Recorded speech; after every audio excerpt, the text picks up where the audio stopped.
कल्पना सोरेन विधानसभा उपचुनाव लड़ेंगी और ऐसे में गांडेय उपचुनाव के लिए नामांकन कल्पना सोरेन की तरफ से किया जाएगा। 29 अप्रैल को उपचुनाव के लिए नामांकन करती हुई नजर आएंगी आपको कल्पना सोरेन। कल्पना सोरेन को जनता का प्यार मिल रहा है, जेएमएम ये कह रही है, और कल्पना सोरेन की जीत तय है। मुझे लगता है 29 तारीख की तारीख मुकर्रर हुई है। उस दिन कल्पना सोरेन जी पर्चा भरेंगी और मुझे लगता है कि औपचारिकता मात्र रहेगी वहाँ चुनाव होने के बाद जो सर्टिफिकेट मिलेगा, लेकिन चुनाव के पहले ही, नॉमिनेशन के पहले ही वहाँ की जनता ने जो प्यार दिया, जो आशीर्वाद दे रहे हैं उनको, जीत अभी से ही तय है। मुझे लगता है घोषणा सिर्फ बाकी है, वो 2 तारीख को घोषणा। तो रांची में इंडिया अलायंस की ओर से यशस्विनी सहाय के उम्मीदवार बनने पर बीजेपी उम्मीदवार संजय सेठ ने कहा कि चुनाव में कोई भी आ सकता है, मैं उनका आना बिल्कुल भी आसान नहीं समझता हूं और बेटी का चुनावी मैदान में स्वागत करता हूं। उन्होंने आगे ये भी कहा कि ये चुनाव मोदी की गारंटी पर लड़ी जा रही है, लोगों को हमारे काम पर विश्वास है। नहीं, चुनाव है और प्रत्याशी तो होता ही, इसमें क्या है। चुनाव में तो ऐसे ही थोड़ी किसी को वोखोर मिलता है। बेटी आई है, कोई दिक्कत नहीं है। क्या है, चुनाव में तो हम अपने विजन को लेके जाएंगे कि 5 साल हमने कितना काम किया, प्रधानमंत्री नरेंद्र मोदी जी कितनी गारंटी काम की। और प्रधानमंत्री नरेंद्र मोदी जी अब देखो हर गांव पंचायत नहीं, हर घर तक, हर झोपड़पट्टी तक पहुंच गए। एक काम नहीं, दर्जनों काम, और इसीलिए देश मोदी भी गारंटी पे विश्वास कर रहा है। वहीं बड़ी खबर रांची से आ रही है। लोहरदगा से चमरा लिंडा नामांकन करने वाले आज तैयार कर रहे हैं सभी कागजात और नामांकन के लिए कागजात को तैयार किया जा रहा है। चमरा लिंडा की तरफ से मामले आपको ये भी बताते चलें कि गुमला के विशुनपुर से जेएमएम के विधायक है चमरा लिंडा। लोहरदगा सीट कांग्रेस के खाते में गई है। कांग्रेस ने यहां से सुखदेव भगत को चुनावी मैदान में उतारा है।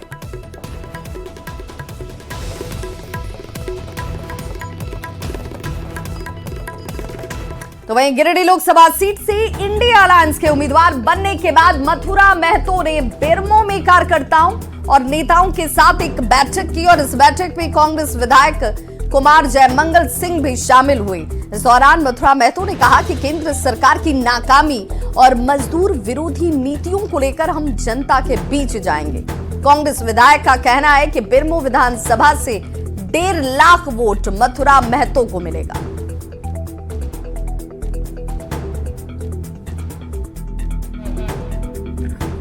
कि हम इंडिया गठबंधन के प्रत्याशी बनाए गए हैं, तो जनता के बीच हम जा रहे हैं कि केंद्र सरकार का जो नाकामी है उसको जनता को हम बता रहे हैं कि महंगाई इतना जोर का है कि हर घर जो है इससे त्रस्त है।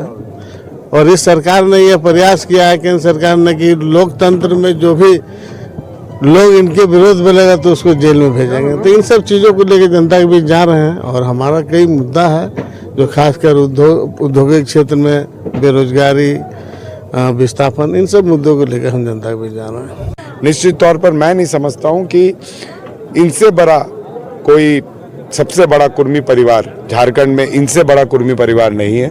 और क्योंकि कुर्मियों की संख्या गिरिडीह लोकसभा में सबसे ज़्यादा है, तो मैं समझता हूं कि आने वाले समय में महागठबंधन के वोटर्स और इनके समाज के वोटर्स की आँख अभी खुल चुकी है और आने वाले समय में हम लोग सब मिलकर मथुरा प्रसाद महतो जी को जिताने का काम करेंगे। तो बरामू सीट की लड़ाई अब इस वक्त बेहद दिलचस्प हो चुकी है। बीजेपी के वीटी राम की टक्कर आरजेडी के ममता भूया से है और दोनों पार्टियां जीत का दंभ अपनी अपनी तरफ से भर रही हैं। पलामू लोकसभा सीट के इतिहास की अगर बात की जाए तो अक्सर यहां सांसद बदलते रहे हैं। पिछले 10 साल से बीजेपी के वीटी राम सत्ता सुख भोग रहे हैं। देखिए, पलामू की जनता जो है इस बार परिवर्तन की स्थिति में है और निश्चित तौर पर पलामू में परिवर्तन होगा, क्योंकि देश के हमारे आदरणीय प्रधानमंत्री जी आज तक तो जितने भी वादे किए भी पूरा नहीं किए। उसमें एक पलामू लोकसभा क्षेत्र भी है। पलामू में पिछले कई दफ़ा वो आए हैं, देश के गृह मंत्री भी आए हैं। उन्होंने वहाँ बोला था मंडल डैम का कि हमें जब गेट लगा देंगे तो यहाँ पानी सिंचाई की व्यवस्था हो जाएगा और पानी की समुचित व्यवस्था हो जाएगा और बिजली भी जो है कि उत्पादन बढ़ जाएगी। तो मंडल गेट के बाद बोल के आज तक इन्होंने कुछ किया नहीं। देखिए, पलामू में मुकाबला बिल्कुल साफ है। झारखंड को बनाने वाले और झारखंड को मेरी लाश पर बनने वालों के बीच में मुकाबला है। राजद ने पूरे तरीके से झारखंड का विरोध किया था, ये झारखंड की जनता भूली नहीं है। और पलामू में वीडी राम साहब 5 वर्षों तक, पिछले टेन्योर में उसके पहले के 5 वर्षों तक लगातार क्षेत्र की समस्याओं को लेकर जूझते रहे, सक्रिय रहे। कई ट्रेनों का स्टॉपेजेस वहाँ बढ़ा और कई वहाँ जो इंफ्रास्ट्रक्चर का डेवलपमेंट का काम हुआ वो लगातार होता रहा। तो हमें लगता है कि पलामू पिछली बार भी हम बहुत ह्यूज मार्जिन